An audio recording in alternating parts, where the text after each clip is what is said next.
Olá, meu caro aluno, minha cara aluna. Seja bem-vindo e bem-vinda ao nosso componente de ensino religioso. Eu sou o professor Yuri Lima e vou te acompanhar ao longo da aula de hoje para juntas e juntos aprendermos o seguinte objeto de conhecimento.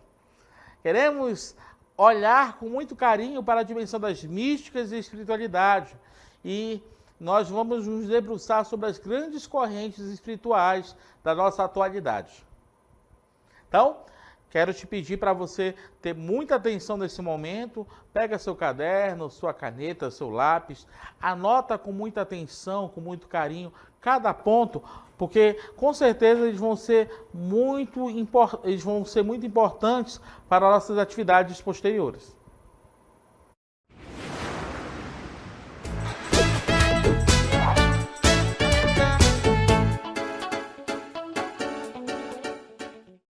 Então, no decorrer da aula de hoje, nós queremos aprofundar algumas intuições sobre mística e espiritualidade, né, que é a grande unidade ao qual nós vamos estar dialogando, mas nós queremos refletir sobre as grandes correntes espirituais da atualidade, como planeta. E aqui a gente vai ver que as principais religiões do mundo se dividem em duas categorias. As religiões abraâmicas, cujo o principal fundador, né, a principal figura foi Abraão, né? E aqui nós temos as religiões abraâmicas que têm o cristianismo, o judaísmo e o islamismo, né? Então, qual é a característica dessas três religiões abraâmicas? Primeiro, que elas são religiões monoteístas, que têm a crença em um único Deus, né? E nasceram e se desenvolveram naquela região da Palestina. Também nós temos as religiões asiáticas, que aqui a gente quer dar uma sublinhada, principalmente no hinduísmo e no budismo, e também outras religiões que estão também presentes naquela região da Ásia. Então, nós podemos pensar nessas duas categorias de correntes espirituais da atualidade, que pelo mundo afora tem muitos e muitos seguidores que estão integrando essas grandes correntes espirituais, né? Então, eu quero te convidar a fazer da seguinte maneira no decorrer dessa aula. Você vai refletir sobre essas correntes espirituais, vai tomando nota sobre alguns conceitos. Lá nas nossas atividades vão ser necessários muitos desses dados que nós vamos apresentar no decorrer desta aula. Então, te convido, meu caro aluno, minha cara aluna, a tomar nota desses conceitos e caso você tenha alguma eventual dúvida ou esclarecimento, pode escrever, pode sugerir, pode também acrescentar junto conosco, tá? Então, o que nós queremos começar neste primeiro momento falando sobre correntes espirituais na atualidade, né? Nós vamos falar nesse primeiro momento de uma das maiores, ou se não a maior corrente espiritual que temos na atualidade, que é o cristianismo. O cristianismo é a maior corrente espiritual hoje da humanidade. Tem mais de 2 bilhões de seguidores.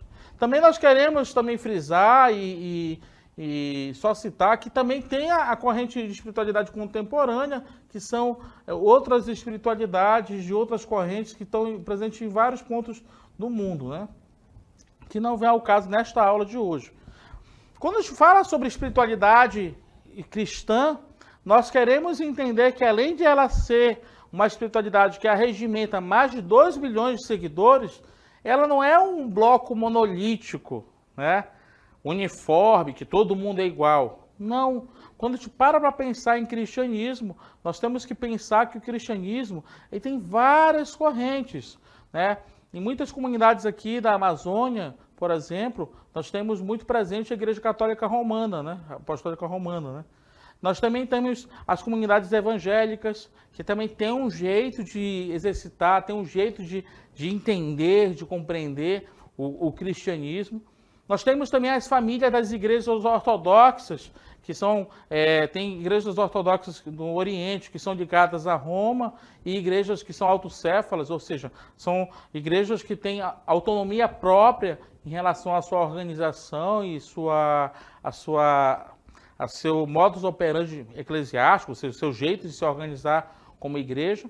E também posso citar também a igreja, o ramo das igrejas anglicanas pelo mundo, que também é o terceiro maior ramo que tem no planeta, que nasceu na Inglaterra e se espalhou principalmente nas colônias inglesas. Então a gente pode falar que hoje, de maneira muito geral, esse quadro do cristianismo é um quadro de cristianismo plural, né? Mas só que nós queremos, no decorrer desta aula de hoje, olhar também para alguns pontos em comuns. E aqui nós podemos pensar o que é a espiritualidade cristã. Vamos lá então?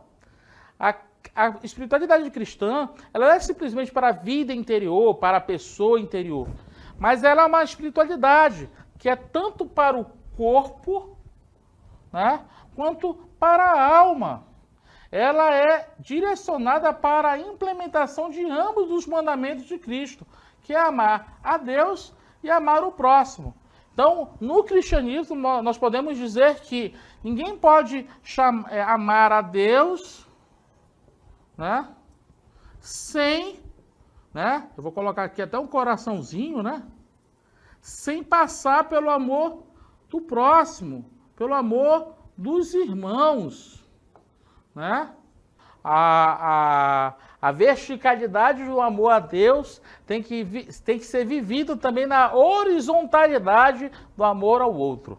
Caso contrário, isso não é espiritualidade cristã, tá bom? Então vamos agora para outras propriedades em relação à espiritualidade cristã, por gentileza. Vamos ver os fundamentos da espiritualidade cristã. Então tome nota. Quais são os fundamentos dessa espiritualidade, né? Em primeiro lugar, conhecer a Deus não apenas a respeito de Deus, mas fazer uma experiência de Deus. Uma experiência de proximidade, de intimidade de Deus. Por isso que muitas das vezes os cristãos trabalham a dimensão do quê? Do estar junto e ser viva a presença de Deus na vida do outro, né? Não pode se falar do cristianismo só de boca para fora, você também tem que experimentar esse Deus com uma experiência máxima. Vamos ver então outros pontos também? Também nós podemos dizer que o cristianismo trabalha a dimensão da transformação da existência com base na fé e nas verdades cristãs. Ou seja, tanto a fé quanto as verdades cristãs, elas vão transformar a existência da pessoa, ok? Então, quando a gente parar para pensar, o que o cristianismo também propõe? É que a vida da pessoa ela seja transformada tanto com base na fé, quanto nos mandamentos cristãos, do amor a Deus e o amor ao próximo. E aqui, essa base na fé e essas verdades cristãs que vão dar sentido para a existência humana, elas são necessárias para alcançar uma autenticidade, tanto na vida quanto no pensamento. Ok? Então, quando a gente para pensar na experiência cristã, o cristianismo propõe também que essa existência cristã, ela seja permeada também, né, dessa dimensão de transformação, tanto da vida quanto do pensamento, né? Então, não é uma espiritualidade desencarnada, muito pelo contrário. É uma espiritualidade que se encarna, que se envolve com a vida humana. Ok? Então, de modo muito geral, é o que nós podemos falar sobre a espiritualidade cristã. Agora eu quero te convidar a pensar e a conhecer uma outra espiritualidade, que é também do ramo das religiões abraâmicas, que eu diria que seria a avó do cristianismo, inclusive, e também do islamismo, que é a espiritualidade judaica, né? Vamos lá então verificar? Na espiritualidade judaica, o que importa na prática da espiritual judaica é menos a experiência em si do que o que fazemos com ela. Olha só que interessante. Então, a espiritualidade judaica, ela está envolvida com práticas, né? Ela envolve práticas. E aqui são algumas práticas muito concretas que ela está envolvida. Vamos lá então para a próxima cartela? Ela envolve práticas da ética judaica, como a oração judaica, né? A meditação, né? O respeito ao Shabat. O Shabat seria o dia do Senhor, que seria o sábado, né? O sábado como o dia que a gente consagra a Deus. Também o estudo da Torá, a observância dos dias santos, né? Mas o estudo da Torá, para quem não sabe, a Torá é o livro sagrado dos judeus, tá, gente? É os 5 primeiros livros da Bíblia, do Antigo Testamento, né? Também nós temos algumas leis alimentares, né? Que os judeus eles observam. Temos também o Techuvá, que é o arrependimento, que é como se fosse um ato penitencial, e outras práticas. Ou seja, nós vamos ver que na espiritualidade cristã, da espiritualidade judaica, tudo envolve prática, e essa prática ela é uma observância, né? É uma maneira como eles se relacionam consigo mesmo, que de certa forma tem tudo a ver com o amor que eles têm a Deus. Ok? Vamos lá então para a próxima cartela, por gentileza. E aqui a gente pode pensar o seguinte: a espiritualidade judaica ela utiliza ferramentas e tópicos judaicos para a prática espiritual. Por exemplo, você vai ver de repente nas celebrações litúrgicas do judaísmo, no Shabat, o acendimento das velas, né? Tem umas velas bonitas assim que o pessoal vê às vezes nos filmes, né? Onde tem ceia judaica, que é a menorá, né? E aí significa essa questão de acender, se deixar iluminar pelo divino, né? Também nós temos a questão do respeito ao Shabat. O Shabat seria o sábado santo. E no sábado santo, todo judeu ele dedica o seu coração, a sua vida para a oração judaica, que é o Shema, né? E o Shema é muito forte, é muito presente no dia a dia do judeu. Vamos lá então ver outras, né? Além disso, se incorpora uma ampla gama de experiências emocionais, né? O judeu ele tem muito forte essa questão do comer, do dançar, caminhar. Tudo isso está ligado à ética, está ligado à dimensão da vida social, né? Eu quero fazer uma submissão, uma observação quanto a isso, que o jeito de viver a vida e a maneira como eu vou viver com os outros no mundo está tudo ligado à dimensão do Shema. O que seria o Shema, né? Quando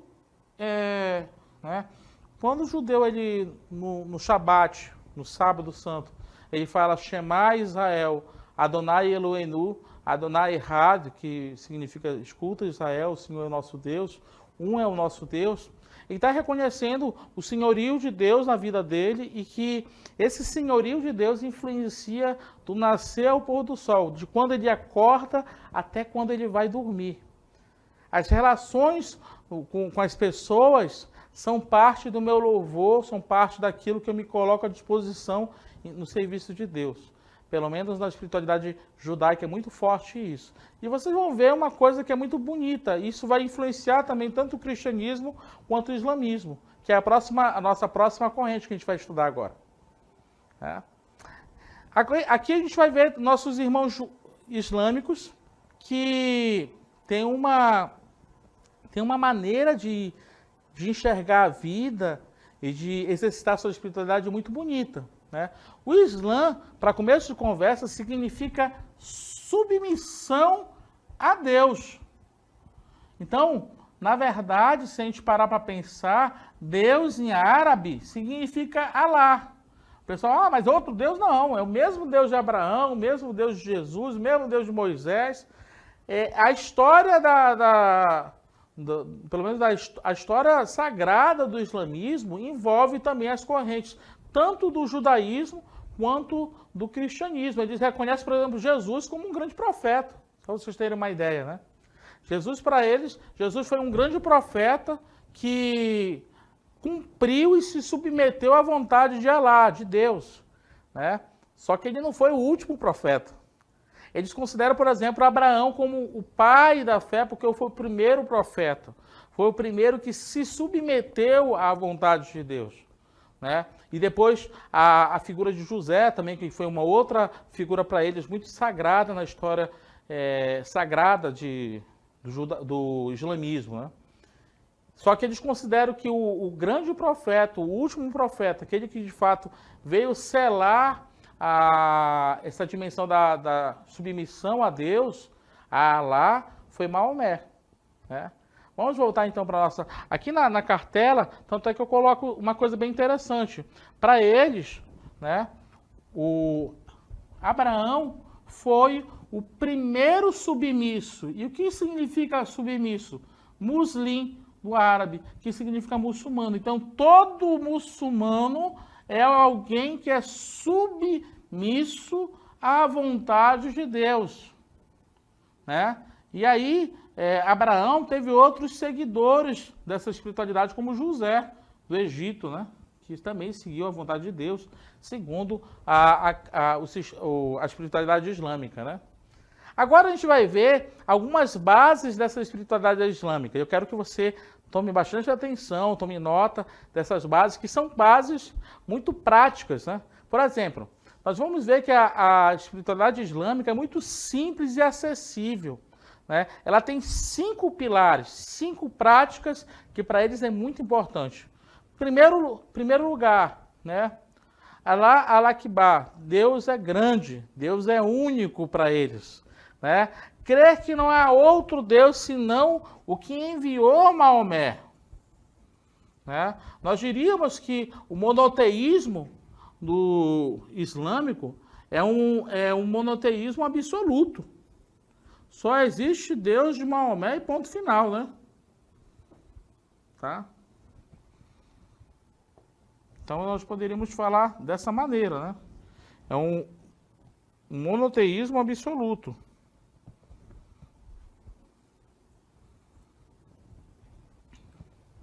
Aqui eu queria frisar uma coisa que é muito interessante. Por exemplo, para quem é católico ou de repente outras crenças que têm outras figuras sagradas, o islâmico, por exemplo, o muçulmano, ele não concebe, por exemplo, que se faça imagens sagradas nos seus templos. Para eles, o que é mais sagrado, além do nome de Maomé, de Alá, de Deus, e se submeter à vontade deles, é cumprir a vontade de Deus, mas também seguir a palavra, que seria o livro sagrado deles, que está até aqui, né? E aí, isso aqui é muito interessante, por quê? Porque nos templos sagrados do islamismo, é muito comum você ver vários versículos sagrados sendo escritos nas paredes dos templos, né? E a minarete, que é, na verdade, onde você tem onde é anunciada a hora da oração, é uma expressão, na verdade, desse contato com Deus e o ser humano, né? E aí, no caso, nós podemos dizer que o Alcorão, como esse livro sagrado do islamismo, ele é olhado com muito mais atenção, muito mais reverência do que em outras religiões do monoteísmo, seja no cristianismo, seja também do judaísmo, que tem também seus livros sagrados e que também tem pontos em comuns. Ok? Vamos ver também os outros pontos? Temos também alguns pontos que são muito importantes para a religião muçulmana, né? Orar 5 vezes ao dia, né? E é interessante que quando você faz essa oração, você tem que se lavar, tem que se purificar para poder fazer a oração, né? Dar esmolas, e aqui eu quero dar um dado muito interessante, que pouca gente sabe. Dificilmente num país muçulmano você tem pessoas que passam fome. Presta atenção. O país pode ser pobre, mas pessoas que passam fome é muito difícil, só se estiver em guerra. Mas são países que eles têm uma assistência social às pessoas mais pobres que chega até a impressionar para nós ocidentais, né? A outra prática também que a gente vai ver também no islamismo é a questão de jejuar no mês do Ramadã, né? Olha só, vamos voltar aqui para a cartela, que o Ramadã é um mês sagrado, um tempo sagrado para eles, e também, quem puder e tiver condições, fazer a peregrinação para Meca, né? Isso aí é Meca. E vamos continuar então? A espiritualidade islâmica é rica em tradições místicas, como os sufistas, né? O sufi é um bêbado sem vinho, né? É um saciado sem comida, um translocado sem alimento e sono, um rei em manto humilde, um tesouro dentro de ruína, não é feito de ar, terra ou fogo, é um mar sem limites. Então nós também temos algumas correntes, e é que eu estou colocando aqui uma pequena amostra sobre a questão dos sufistas, que são uma corrente mística do islamismo, né? Vamos continuar então? Aí vamos agora verificar algumas correntes da espiritualidade mais asiática, que seria o budismo e o hinduísmo. No budismo nós vamos ver uma tradição espiritual que se concentra mais no desenvolvimento espiritual e pessoal, né? Até para você ter uma vida mais verdadeira, né? Uma vida mais profunda, né? Principalmente conectado com a questão da natureza da vida, né? Ok? E aí, nós temos algumas características muito fortes em relação ao budismo, né? Em primeiro lugar, o budismo, ele sempre é um caminho que procura, né, alcançar o estado de nirvana, que seria um estado máximo de compreensão. E é um caminho de iluminação que é feito através da prática e desenvolvimento da moralidade, da meditação e da sabedoria, né? Só para vocês terem uma ideia, né? Essa questão da prática de meditação budista, muitos falam que o budismo, na verdade, nem é uma religião, é uma filosofia de vida, né? E aí, é uma filosofia de vida que está centrada nesse caminho de iluminação, mas também na questão do bom comportamento moral, da meditação e da busca da sabedoria, ok? Na próxima cartela nós vamos ver um outro dado que é muito importante. Para o budismo, a vida é infinita e sujeita à impermanência, ao sofrimento e à incerteza. Olha só, nós vamos ter que nos submeter a tudo que muda. Nós vamos ter nessa vida muito sofrimento, muita incerteza, muita dúvida. E essa vida, mesmo sendo infinita, você não pode, na verdade, você não pode, na verdade, assim, como é que eu posso falar? Você não está alheio aos sofrimentos humanos, né? Ou seja, você tem essa vida, mas essa vida, ela não vai, na verdade, estar distanciada dos sofrimentos. Você vai sofrer, você vai ter momentos complicados, você vai ter momentos que talvez não vão ser muito felizes, mas a vida, ela é infinita, né? E aqui a gente poderia até talvez traduzir que é uma vida que mesmo nas dores, ela tem razão, ela tem também algo muito maior do que essas dores. E as dores a gente vai ter que enfrentar, a gente vai ter que suportar os sacrifícios, né? É uma coisa muito interessante. E uma outra coisa que é importante quando a gente para pensar no budismo, né? Tudo muda. Volta aqui para a cartela, por gentileza, né? Tudo muda. Nada dura para sempre. Olha que interessante aqui, nada dura para sempre, né? Inclusive sofrimentos. Quando a gente para pensar no budismo, a gente pensa também na questão de um caminho de iluminação interior que você tem que suportar os sofrimentos, tem que suportar também os momentos de incerteza, tem que suportar também as mudanças, e nada é permanente nessa vida, né? Isso é uma coisa que é muito forte quando a gente para pensar nesse caminho para buscar a iluminação, para o desenvolvimento pessoal, principalmente no budismo, né? Como filosofia de vida. Agora nós vamos nos ater à espiritualidade hindu. Vamos lá então? Na espiritualidade hindu, o hinduísmo não tem uma ordem eclesiástica tradicional, não tem uma autoridade religiosa centralizada, não tem nem sequer um corpo governante, nenhum profeta e nem qualquer livro sagrado obrigatório. Olha só que interessante.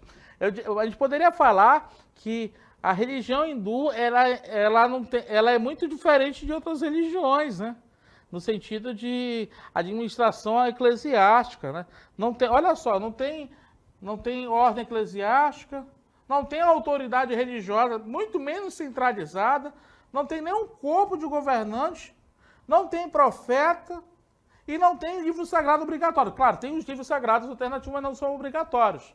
Mas, olha só que interessante. Vamos lá para a próxima cartela. Os hindus podem escolher serem politeístas, panteístas, monistas ou ateus.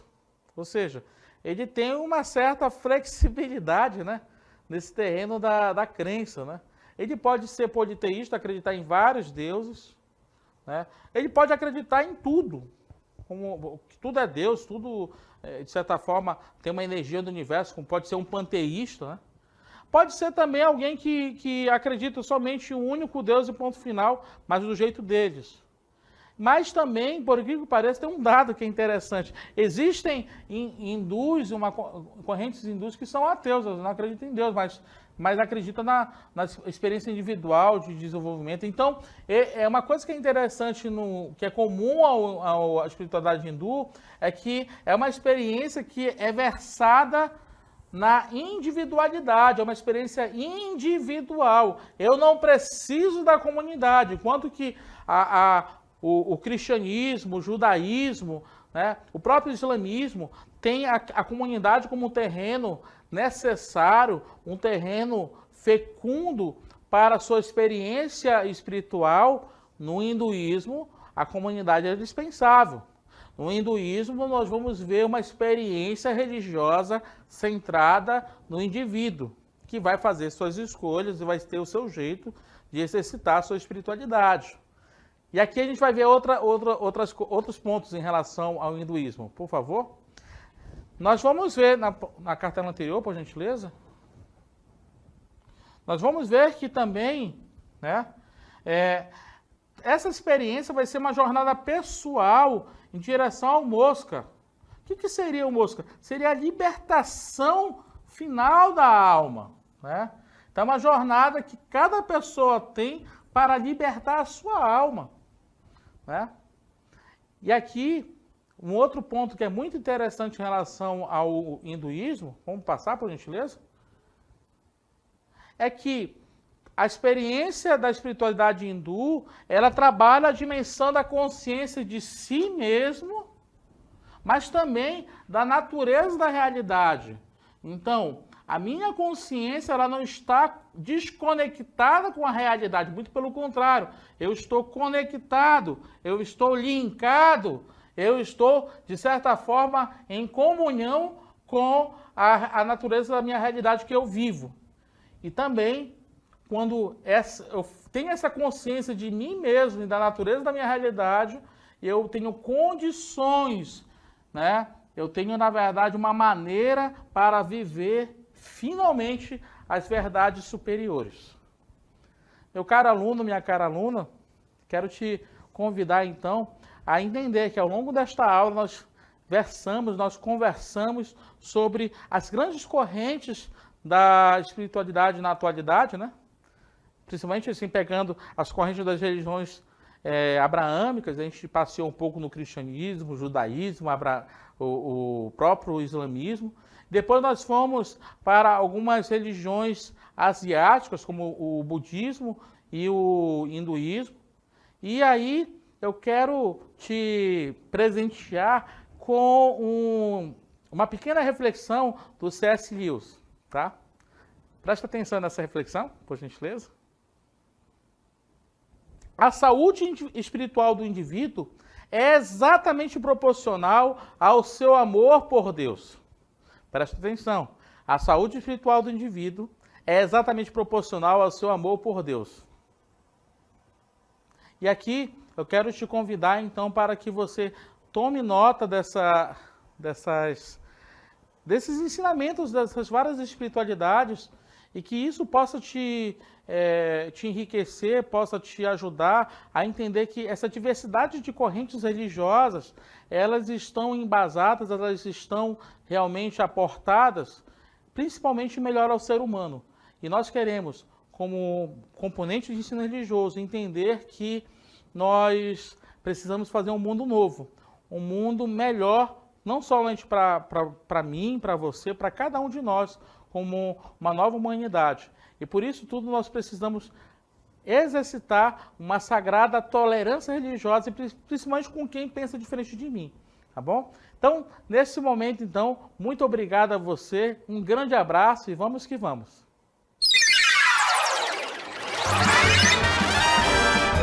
A sua aula continua no próximo vídeo.